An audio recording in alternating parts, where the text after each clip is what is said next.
players, you might as well go ahead and put a fork in it, honey. We are never going to see the Fugees on stage together as a whole again. Baby, yesterday, Pras done sued Lauryn Hill. Y'all grab your tea and have a seat.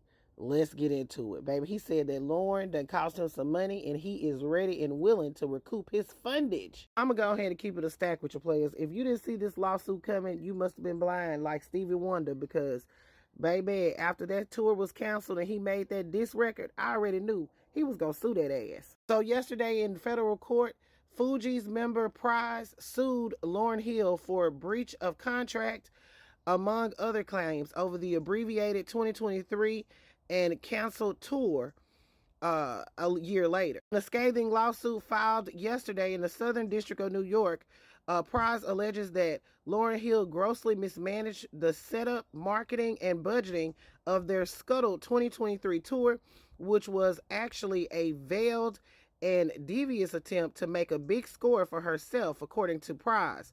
The full list of claims include fraud in inducement, breach of fiduciary duty, breach of contract, accounting, and refusal to permit an audit of the Fugees tour. Baby, in the lawsuit, he alleges that Lauryn Hill is just plain out arrogant and a wolf in sheep's clothing, and she demonstrated her arrogance when she unilaterally rejected a $5 million offer to play at Coachella.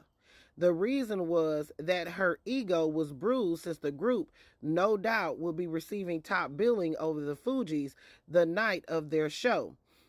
He said that Lauryn never told Pras about the offer or that she had rejected it.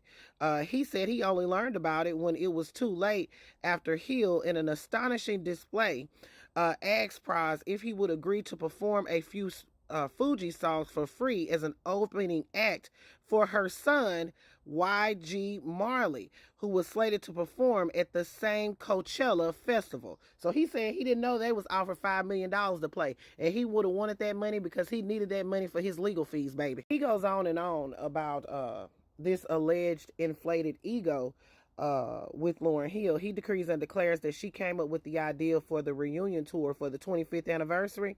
However, she pitched it to Wycliffe, and then Wycliffe came to him about it, and he feels like that was only because she realized reuniting with them was her only chance to perform at large arenas and venues to feed her insatiable ego. He says that he feels like Lauryn exploited his precarious situation because he had mounting legal fees that he needed money for. But of course, we know the reunion tour was abruptly canceled by Lauryn.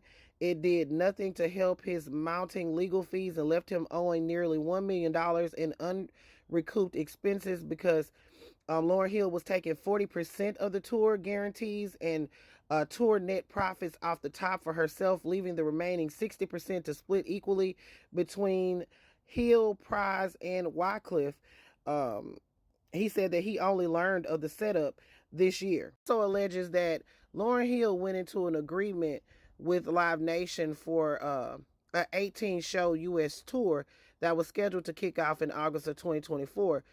She never disclosed any details about the agreement, and he believes that ticket sales were dismal, and it was because of Lauryn Hill, because she had taken far too long to close the deal with Live Nation.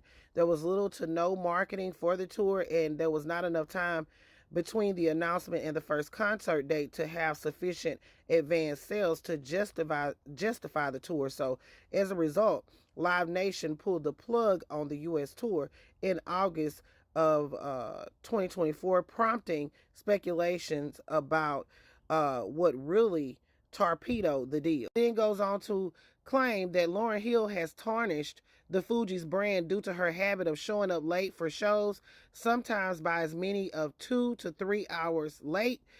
He said that she has continued to draw fans' complaints for her chronic tardiness.